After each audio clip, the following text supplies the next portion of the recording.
کہ روحانی طور پر غذا ملے بغیر ہم بونے ہی رہ گئے، کہ ہم نے اس ترقی کے لیے کبھی سوچا ہی نہ ہو۔ ہماری روح چیخو پکار کرتی رہی ہو، کبھی ہم نے اس کی طرف توجہ نہ کر کے اس کو اسی لیول پر چھوڑ دیا جس لیول پر ہمارے اندر پھونکی گئی تھی۔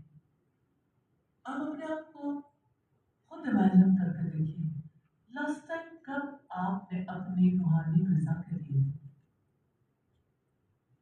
کبھی سوچا، کبھی اس کے لیے پلان کیا، کبھی گول سیٹ کیا ہو، کبھی اس کے لیے نیڈ فیل کی ہو؟ دیکھیے، گولس، ایمس اینڈ آبجیکٹیوز ہمیشہ نیڈ سے اراؤز ہوتے ہیں۔ جس کی نیڈ ہی نہ ہو یا جس کی نیڈ کو کبھی فیل ہی نہ کیا ہو، وہ گولس کیسے بن سکتے ہیں اور گولس اچیو کیسے ہو سکتے ہیں، ان گولس کے لیے پلاننگ کیسے ہو سکتی ہے؟ اس بات کو ضرور سوچیے گا، ایسا حادثہ ہماری زندگی میں کیوں ہوا کہ ہم نے اپنی اسپرچل ویو کو کبھی فیل ہی نہ کیا ہو، ہم اسے کہیں پیچھے چھوڑ آئے ہیں۔ آپ کے اس موضوع کی وجہ سے مجھے حوصلہ ہوا کہ آپ کے دل کے اندر یہ احساس ہے، آپ چاہتے ہیں اسپرچولی امپاورڈ ہو، اسپرچولی کچھ کرنے کے قابل ہو۔ اور آج ہم رمضان کے ریفرنس سے اور خاص طور پر عبادت کے ریفرنس سے جو کچھ دیکھیں گے وہ اسی کانٹیکسٹ میں ہے۔ پہلی بات جو میں کہنا چاہتی ہوں، عبادت، کیونکہ ہم عبادت کو ری ڈیفائن کرنا چاہتے ہیں۔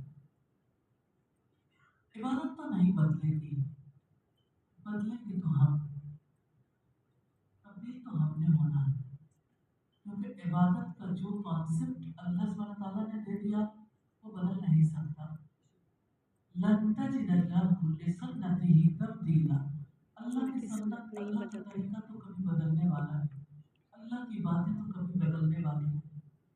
پہلی بات دیکھیں گے، عبادت کہتے کسے ہیں؟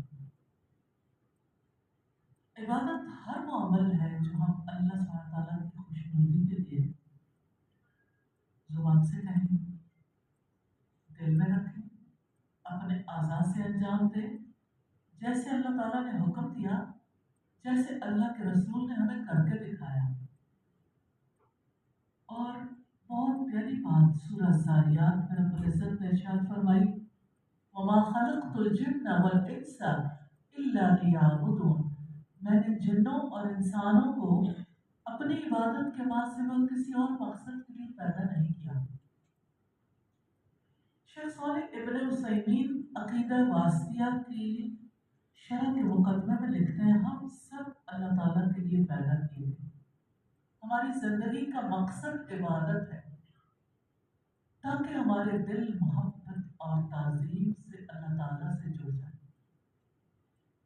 یہ بڑے بیسک بات ہے اور بہت غور طلب ہے کہ ہم سب ایک وجود رکھتے ہیں،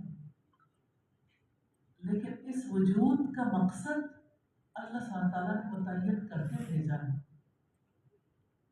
ہمیں اس مقصد کے حصول کے لیے طریقہ کار دیا گیا کہ ہم عبادت کریں، لیکن عبادت کا مقصد کیا ہے؟ کہ ہمارے دل اللہ سبحانہ تعالیٰ سے جڑ جائیں۔